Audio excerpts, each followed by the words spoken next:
La carta del apóstol Pablo a los Gálatas, capítulo 1.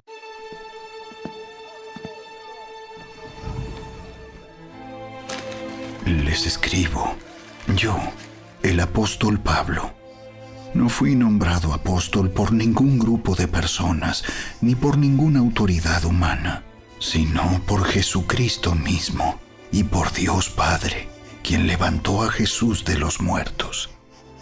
Todos los hermanos de este lugar se unen a mí para enviar esta carta que escribo a las iglesias de Galacia. Que Dios Padre y nuestro Señor Jesucristo les concedan gracia y paz. Tal como Dios nuestro Padre lo planeó, Jesús entregó su vida por nuestros pecados para rescatarnos de este mundo de maldad en el que vivimos. A Dios sea toda la gloria, por siempre y para siempre. Amén.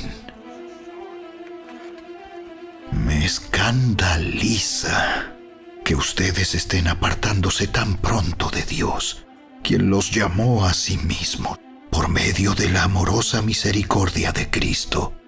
Están siguiendo un evangelio diferente que aparenta ser la buena noticia, pero no lo es en absoluto. Están siendo engañados por los que a propósito distorsionan la verdad acerca de Cristo. Si alguien, ya sea nosotros o incluso un ángel del cielo, les predica otra buena noticia diferente de la que nosotros les hemos predicado, que le caiga la maldición de Dios. Repito lo que ya hemos dicho. Si alguien predica otra buena noticia distinta de la que ustedes han recibido, que esa persona sea maldita. Queda claro que no es mi intención ganarme el favor de la gente, sino el de Dios. Si mi objetivo fuera agradar a la gente, no sería un siervo de Cristo. Amados hermanos, quiero que entiendan que el mensaje del evangelio que predico no se basa en un simple razonamiento humano. No recibí mi mensaje de ninguna fuente humana ni nadie me lo enseñó. En cambio, lo recibí por revelación directa de Jesucristo. Ustedes saben cómo me comportaba cuando pertenecía a la religión judía y cómo perseguí con violencia la iglesia de Dios. Hice todo lo posible por destruirla.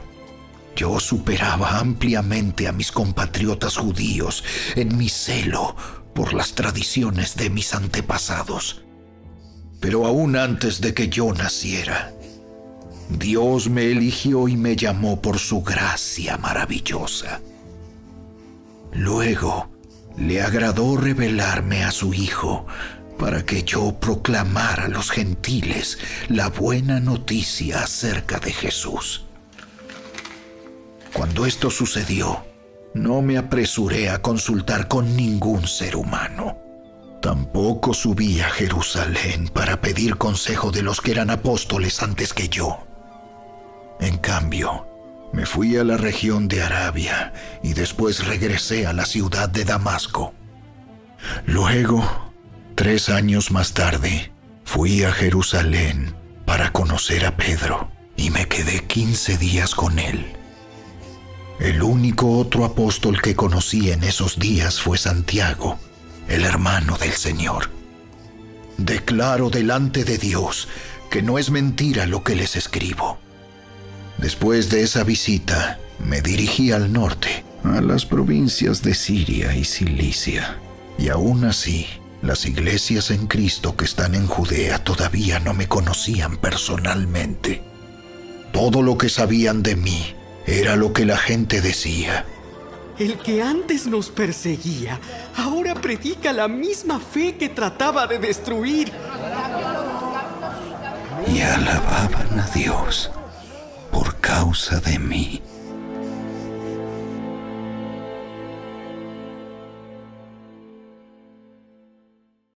La carta del apóstol Pablo a los Gálatas, capítulo 2. Luego, 14 años más tarde, regresé a Jerusalén esta vez con Bernabé, y Tito también vino. Fui a Jerusalén porque Dios me reveló que debía hacerlo. Durante mi tiempo allí, me reuní en privado con los que eran reconocidos como los dirigentes de la iglesia y les presenté el mensaje que predico a los gentiles. Quería asegurarme de que estábamos de acuerdo, porque temía que todos mis esfuerzos hubieran sido inútiles y que estaba corriendo la carrera en vano. Sin embargo, ellos me respaldaron y ni siquiera exigieron que mi compañero Tito se circuncidara, a pesar de que era griego. Incluso esa cuestión surgió solo a causa de unos supuestos creyentes, en realidad falsos, que se habían infiltrado entre nosotros. Se metieron en secreto para espiarnos y privarnos de la libertad que tenemos en Cristo Jesús, pues querían esclavizarnos y obligarnos a seguir los reglamentos judíos. Pero no nos doblegamos ante ellos, ni por un solo instante. Queríamos preservar la verdad del mensaje del Evangelio para ustedes. Los líderes de la iglesia no tenían nada que agregar a lo que yo predicaba. Dicho sea de paso, su fama de grandes líderes a mí no me afectó para nada, porque Dios no tiene favoritos. Al contrario, ellos comprendieron que Dios me había dado la responsabilidad de predicar el Evangelio a los gentiles, tal como le había dado a Pedro la responsabilidad de predicar a los judíos. Pues el mismo Dios que actuaba por medio de Pedro, apóstol a los judíos, también actuaba por medio de mí, apóstol a los gentiles. De hecho, Santiago, Pedro y Juan, quienes eran considerados pilares de la iglesia, reconocieron el don que Dios me había dado y nos aceptaron a Bernabé y a mí como sus colegas. Nos animaron a seguir predicando a los gentiles mientras ellos continuaban su tarea con los judíos. La única sugerencia que hicieron fue que siguiéramos ayudando a los pobres, algo que yo siempre tengo deseos de hacer. Pero cuando Pedro llegó a Antioquía, tuve que enfrentarlo cara a cara, porque él estaba muy equivocado en lo que hacía. Cuando llegó por primera vez, Pedro comía con los creyentes gentiles, quienes no estaban circuncidados. Pero después, cuando llegaron algunos amigos de Santiago, Pedro no quiso comer más con esos gentiles. Tenía miedo a la crítica de los que insistían en la necesidad de la circuncisión. Como resultado, otros creyentes judíos imitaron la hipocresía de Pedro. E incluso Bernabé se dejó llevar por esa hipocresía. Cuando vi que ellos no seguían la verdad del mensaje del Evangelio, le dije a Pedro delante de todos los demás: si tú, que eres judío de nacimiento, dejaste a un lado las leyes judías y vives como un gentil, ¿por qué ahora tratas de obligar a estos gentiles a seguir las tradiciones judías? Tú y yo somos judíos de nacimiento. No somos pecadores, como los gentiles. Sin embargo, sabemos que una persona es declarada justa ante Dios por la fe en Jesucristo y no por la obediencia a la ley. Y nosotros hemos creído en Cristo Jesús para poder ser declarados justos ante Dios por causa de nuestra fe en Cristo, y no porque hayamos obedecido la ley. Pues nadie jamás será declarado justo ante Dios mediante la obediencia a la ley. Pero supongamos que intentamos ser declarados justos ante Dios por medio de la fe en Cristo, y luego se nos declara culpables por haber abandonado la ley. ¿Acaso esto quiere decir que Cristo nos ha llevado al pecado? Por supuesto que no. Más bien, soy un pecador si vuelvo a construir el viejo sistema de la ley que ya eché abajo. Pues cuando intenté obedecer la ley misma me condenó. Así que morí a la ley. Es decir, dejé de intentar cumplir todas sus exigencias a fin de vivir para Dios. Mi antiguo yo ha sido crucificado con Cristo. Ya no vivo yo, sino que Cristo vive en mí. Así que vivo en este cuerpo terrenal, confiando en el Hijo de Dios, quien me amó y se entregó a sí mismo por mí. Yo no tomo la gracia de Dios como algo sin sentido, pues si cumplir la ley pudiera hacernos justos ante Dios, entonces no habría sido necesario que Cristo muriera.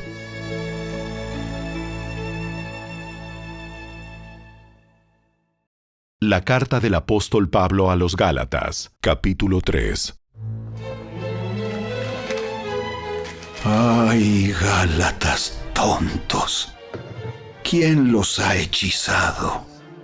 Pues el significado de la muerte de Jesucristo se les explicó con tanta claridad, como si lo hubieran visto morir en la cruz. Déjenme hacerles una pregunta. ¿Recibieron al Espíritu Santo por obedecer la ley de Moisés? ¡Claro que no! Recibieron al Espíritu porque creyeron el mensaje que escucharon acerca de Cristo. ¿Será posible que sean tan tontos después de haber comenzado su nueva vida en el Espíritu? ¿Por qué ahora tratan de ser perfectos mediante sus propios esfuerzos? ¿Acaso han pasado por tantas experiencias en vano? No puede ser que no les hayan servido para nada. Vuelvo a preguntarles, ¿acaso Dios les da al Espíritu Santo y hace milagros entre ustedes porque obedecen la ley? Por supuesto que no. Es porque creen el mensaje que oyeron acerca de Cristo. Del mismo modo, Abraham le creyó a Dios y Dios lo consideró justo debido a su fe. Así que los verdaderos hijos de Abraham son los que ponen su fe en Dios. Es más, las Escrituras previeron este tiempo en el que Dios declararía justos a los gentiles por causa de su fe. Dios anunció esa buena noticia a Abraham hace tiempo, cuando le dijo: Todas las naciones serán bendecidas por medio de ti. Así que todos los que ponen su fe en Cristo participan de la misma bendición que recibió Abraham por causa de su fe. Sin embargo, los que dependen de la ley para hacerse justos ante Dios están bajo la maldición de Dios. Porque las Escrituras dicen: maldito es todo el que no cumple ni obedece cada uno de los mandatos que están escritos en el libro de la ley de Dios. Queda claro, entonces, que nadie puede hacerse justo ante Dios por tratar de cumplir la ley, ya que las Escrituras dicen: es por medio de la fe que el justo tiene vida. El camino de la fe es muy diferente del camino de la ley, que dice: es mediante la obediencia a la ley que una persona tiene vida. Pero Cristo nos ha rescatado de la maldición dictada en la ley. Cuando fue colgado en la cruz, cargó sobre sí la maldición de nuestras fechorías. Pues está escrito: maldito todo el que es colgado en un madero. Mediante Cristo Jesús, Dios bendijo a los gentiles con la misma bendición que le prometió a Abraham, a fin de que los creyentes pudiéramos recibir por medio de la fe al Espíritu Santo prometido. Amados hermanos, el siguiente es un ejemplo de la vida diaria. Así como nadie puede anular ni modificar un acuerdo irrevocable, tampoco en este caso. Dios ha dado las promesas a Abraham y a su hijo. Y noten que la Escritura no dice a sus hijos, como si significara muchos descendientes. Más bien dice a su Hijo. Y eso sin duda se refiere a Cristo. Lo que trato de decir es lo siguiente: el acuerdo que Dios hizo con Abraham no podía anularse 430 años más tarde, cuando Dios le dio la ley a Moisés, porque Dios estaría rompiendo su promesa Pues si fuera posible recibir la herencia por cumplir la ley, entonces esa herencia ya no sería el resultado de aceptar la promesa de Dios. Pero Dios, por su gracia, se la concedió a Abraham mediante una promesa. Entonces, ¿para qué se entregó la ley? Fue añadida a la promesa para mostrarle a la gente sus pecados. Pero la intención era que la ley durara solo hasta la llegada del Hijo prometido. Por medio de ángeles, Dios entregó su ley a Moisés, quien hizo de mediador entre Dios y el pueblo. Ahora bien, un mediador es de ayuda si dos o más partes tienen que llegar a un acuerdo. Pero Dios, quien es uno solo, no usó ningún mediador cuando le dio la promesa a Abraham. ¿Hay algún conflicto entonces entre la ley de Dios y las promesas de Dios? De ninguna manera. Si la ley pudiera darnos vida nueva, nosotros podríamos hacernos justos ante Dios por obedecerla. Pero las Escrituras declaran que todos somos prisioneros del pecado. Así que recibimos la promesa de libertad que Dios hizo únicamente por creer en Jesucristo. Antes de que se nos abriera el camino de la fe en Cristo, estábamos vigilados por la ley. Nos mantuvo en custodia protectora, por así decirlo, hasta que fuera revelado el camino de la fe. Dicho de otra manera, la ley fue nuestra tutora hasta que vino Cristo. Nos protegió hasta que se nos declarara justos ante Dios por medio de la fe. Y ahora que ha llegado el camino de la fe, ya no necesitamos que la ley sea nuestra tutora, pues todos ustedes son hijos de Dios por la fe en Cristo Jesús, y todos los que fueron unidos a Cristo en el bautismo se han puesto a Cristo como si se pusieran ropa nueva. Ya no hay judío ni gentil, esclavo ni libre, hombre ni mujer, porque todos ustedes son uno en Cristo Jesús.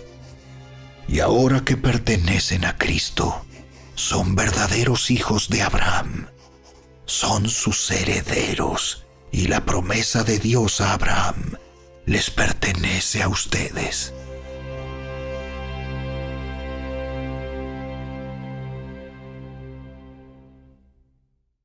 La carta del apóstol Pablo a los Gálatas, capítulo 4.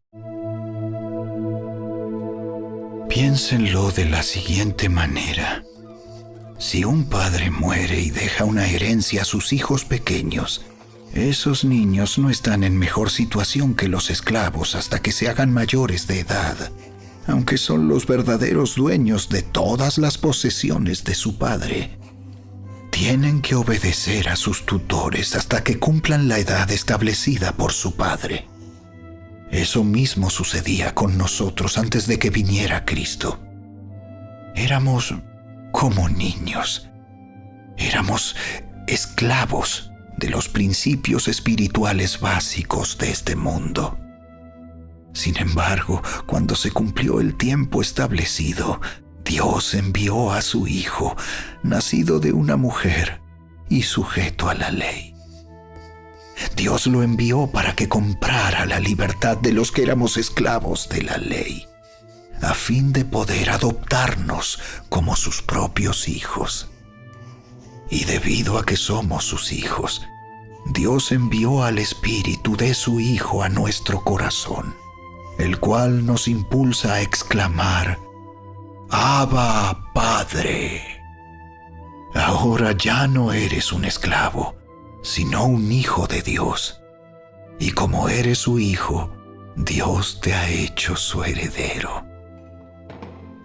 Antes de conocer a Dios, ustedes los gentiles eran esclavos de los llamados dioses que ni siquiera existen. Así que ahora que conocen a Dios, o mejor dicho, ahora que Dios los conoce a ustedes, ¿Por qué quieren retroceder y convertirse otra vez en esclavos de los débiles e inútiles principios espirituales de este mundo? Pretenden ganarse el favor de Dios al cumplir con ciertos días o meses, estaciones o años. Temo por ustedes. Quizá todo el arduo trabajo que hice entre ustedes fue en vano. Amados hermanos, les ruego que vivan como yo, libres de esas cosas, pues yo llegué a ser como ustedes, los gentiles, libre de esas leyes. Ustedes no me trataron mal cuando les prediqué por primera vez. Sin duda, recordarán que yo estaba enfermo la primera vez que les llevé la buena noticia. Aunque mi condición los tentaba a no aceptarme, ustedes no me despreciaron ni me rechazaron. Todo lo contrario, me recibieron y me cuidaron como si yo fuera un ángel de Dios o incluso el mismo Cristo Jesús. ¿Dónde ha ido a parar el espíritu de alegría y de gratitud que antes tenían? Estoy seguro de que ustedes se hubieran arrancado los propios ojos para dármelos de haber sido posible. ¿Acaso ahora me volví su enemigo porque les digo la verdad? Esos falsos maestros están muy ansiosos de ganarse el favor de ustedes, pero sus intenciones no son nada buenas. Lo que quieren es aislarlos de mí para que ustedes solo les presten atención a ellos. Si alguien quiere hacer cosas buenas por ustedes, no hay ningún problema, pero que lo haga en todo tiempo, no solo cuando estoy con ustedes. Oh, mis hijos queridos, siento como si volviera a sufrir dolores de parto por ustedes. Y seguirán hasta que Cristo se forme por completo en sus vidas. Desearía estar con ustedes en este momento para poder hablarles en otro tono, pero estando tan lejos, no sé qué más puedo hacer para ayudarlos.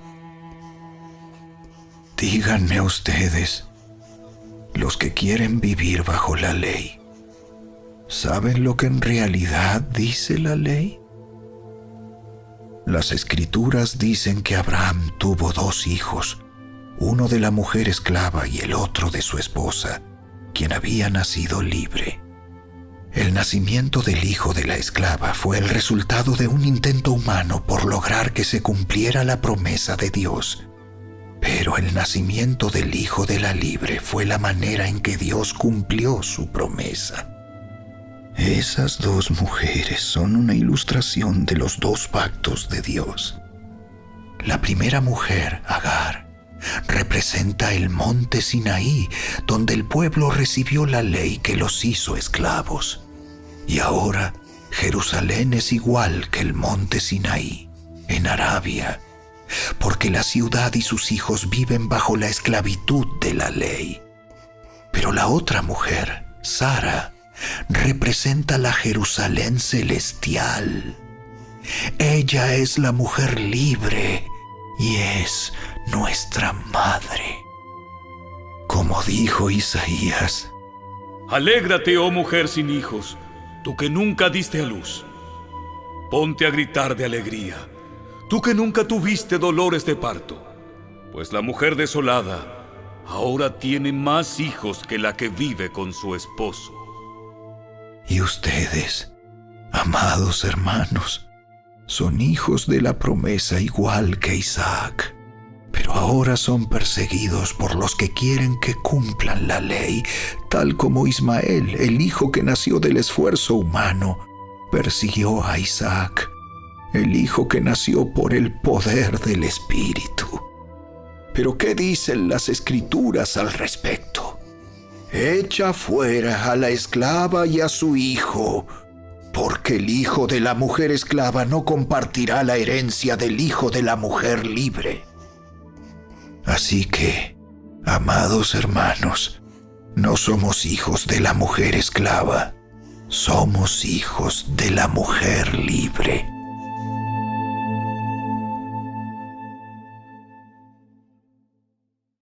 La carta del apóstol Pablo a los Gálatas, capítulo 5. Por lo tanto, Cristo en verdad nos ha libertado. Ahora asegúrense de permanecer libres y no se esclavicen de nuevo a la ley.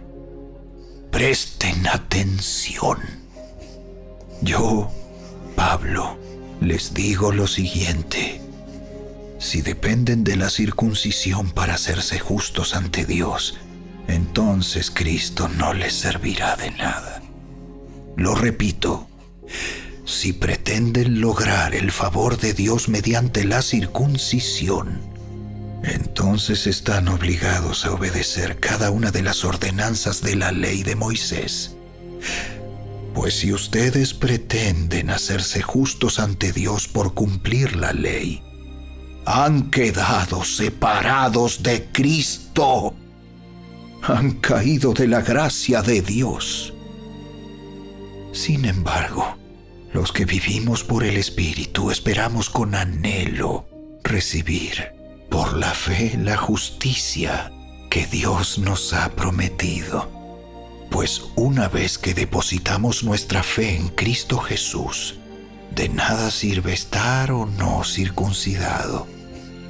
Lo importante es la fe que se expresa por medio del amor. Ustedes corrían muy bien la carrera. ¿Quién les impidió seguir la verdad? Seguro que no fue Dios, porque Él es quien los llamó a ser libres. Esa falsa enseñanza es como un poquito de levadura que impregna toda la masa. Confío en que el Señor los guardará de creer falsas enseñanzas. Dios juzgará a la persona que los está confundiendo, sea quien fuere.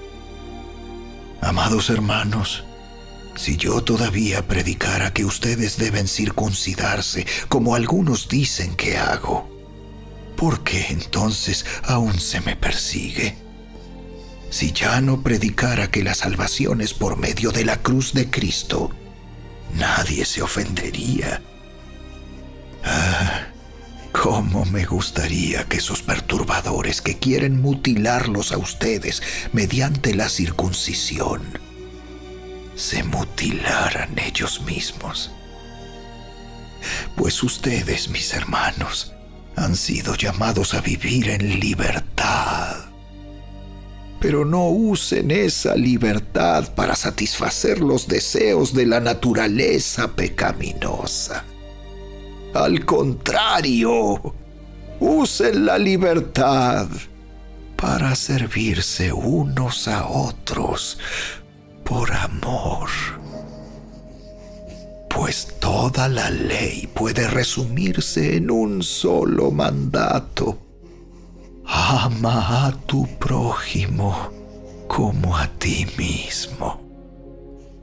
Pero si están siempre mordiéndose y devorándose unos a otros, tengan cuidado. Corren peligro de destruirse unos a otros.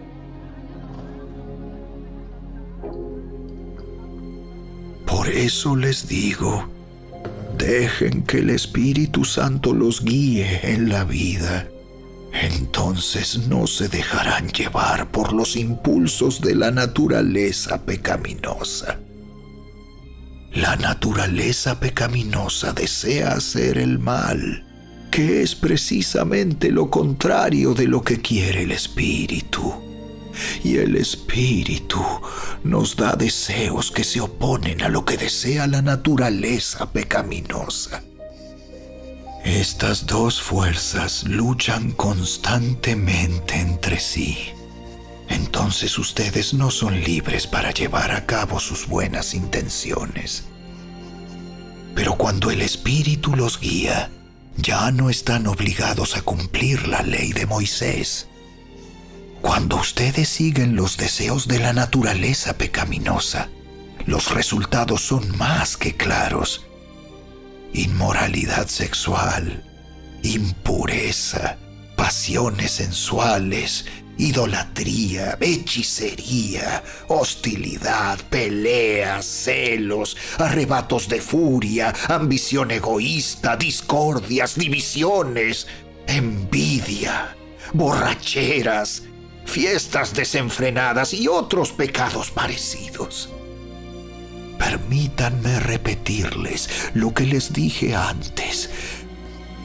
Cualquiera que lleve esa clase de vida no heredará el reino de Dios.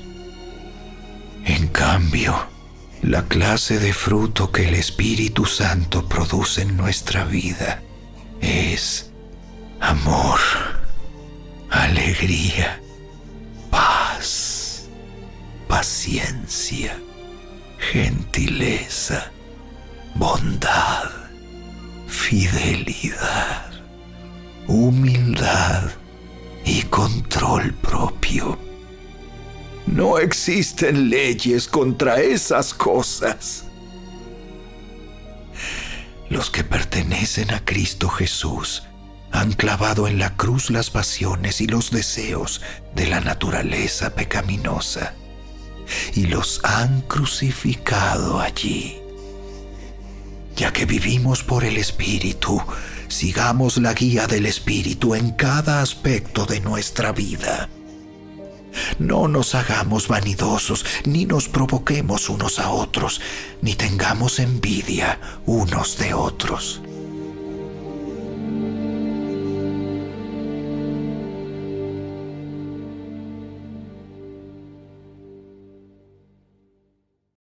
La carta del apóstol Pablo a los Gálatas, capítulo 6. Amados hermanos, si otro creyente está dominado por algún pecado, ustedes, que son espirituales, deberían ayudarlo a volver al camino recto con ternura y humildad. Y tengan mucho cuidado de no caer ustedes en la misma tentación. Ayúdense a llevar los unos las cargas de los otros y obedezcan de esa manera la ley de Cristo.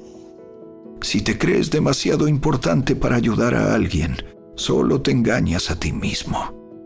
No eres tan importante. Presta mucha atención a tu propio trabajo, porque entonces obtendrás la satisfacción de haber hecho bien tu labor y no tendrás que compararte con nadie. Pues cada uno es responsable de su propia conducta. Los que reciben enseñanza de la palabra de Dios deberían proveer a las necesidades de sus maestros, compartiendo todas las cosas buenas con ellos. No se dejen engañar. Nadie puede burlarse de la justicia de Dios. Siempre se cosecha lo que se siembra. Los que viven solo para satisfacer los deseos de su propia naturaleza pecaminosa cosecharán de esa naturaleza destrucción y muerte. Pero los que viven para agradar al Espíritu, del Espíritu, cosecharán vida eterna. Así que no nos cansemos de hacer el bien. A su debido tiempo, cosecharemos numerosas bendiciones si no nos damos por vencidos. Por lo tanto, siempre que tengamos la oportunidad, hagamos el bien a todos, en especial a los de la familia de la fe. Fíjense que uso letras grandes para escribirles de mi propio puño y letra estas últimas palabras. Los que tratan de obligarlos a circuncidarse lo hacen para quedar bien con otros. No quieren ser perseguidos por enseñar que solo la cruz de Cristo salva. Ni siquiera los que luchan a favor de la circuncisión cumplen toda la ley. Solo quieren que ustedes se circunciden para poder jactarse de ello y decir a todos que ustedes son sus discípulos. En cuanto a mí, que nunca me jacte de otra cosa que no sea la cruz de nuestro Señor Jesucristo. Debido a esa cruz, mi interés por este mundo fue crucificado y el interés del mundo por mí también ha muerto. No importa si fuimos o no circuncidados. Lo importante es que hayamos sido transformados en una creación nueva. Que la paz y la misericordia de Dios sean con todos los que viven según ese principio. Ellos son el nuevo pueblo de Dios. De ahora en adelante, que nadie me cause problemas con esas cosas, pues yo llevo en mi cuerpo cicatrices que muestran que pertenezco a Jesús. Amados hermanos, que la gracia de nuestro Señor Jesucristo sea con el espíritu de cada uno de ustedes. Amén.